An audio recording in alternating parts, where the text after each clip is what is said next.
Ngayong taon, muling sinubok ng iba't ibang kalamidad ang tibay at katatagan ng mga Pilipino.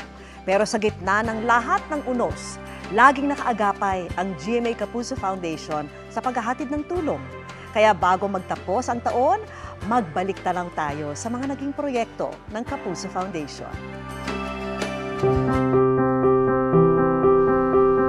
Sa unang buwan ng taong 2024, matinding hamon ang hinarap ng ating mga magsasaka dahil sa El Nino.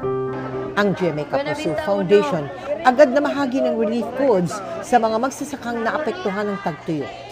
Walang patid rin ang ating pagtulong tuwing may mga bagyo sa bansa, gaya ng bagyong Aghon na nanalasa sa probinsya ng Quezon, bagyong Karina at Enteng na nagpalubog sa Metro Manila at ilang bahagi ng Eastern Visayas.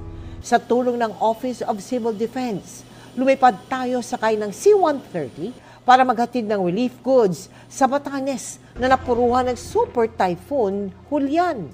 Sakay ng Presidential Chopper, napuntahan natin ang mga na-isolate na lugar sa Camarines Sur at Albay nang manalasa ang bagyong Christine.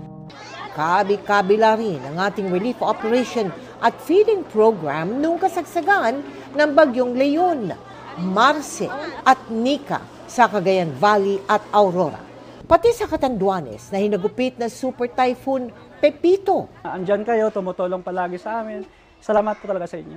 Nakaagapay rin tayo sa mga apektado ng pag-aalboroto ng Bulkang Canlaon, African Swine Fever sa Batangas, oil spill sa Bataan at Cavite, at mga nasunugan sa Isla Puting Bato sa Tondo. Sa kabuuan, mahigit 306,900 na individual ang natulungan sa ating Operation Bayanihan, katuwang ang Armed Forces of the Philippines.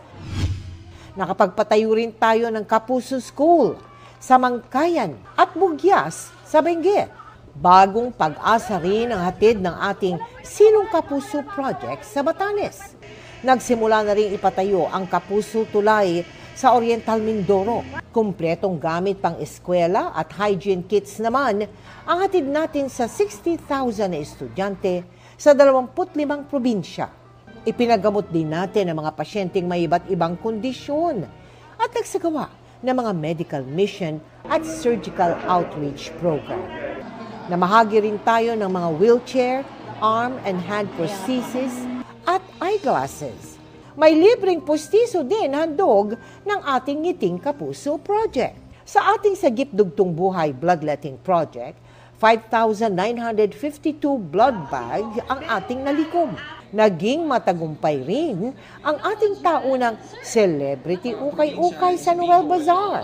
Kaya lubos po kaming nagpapasalamat sa lahat ng donors, sponsors, partners at volunteers na nakiisa sa aming misyon. Sa 2025, asahan po ninyo sa buong puso pa ring paglilingkod ng GMA Kapuso Foundation sa mga nangangailangan. Manigong bagong taon sa ating lahat.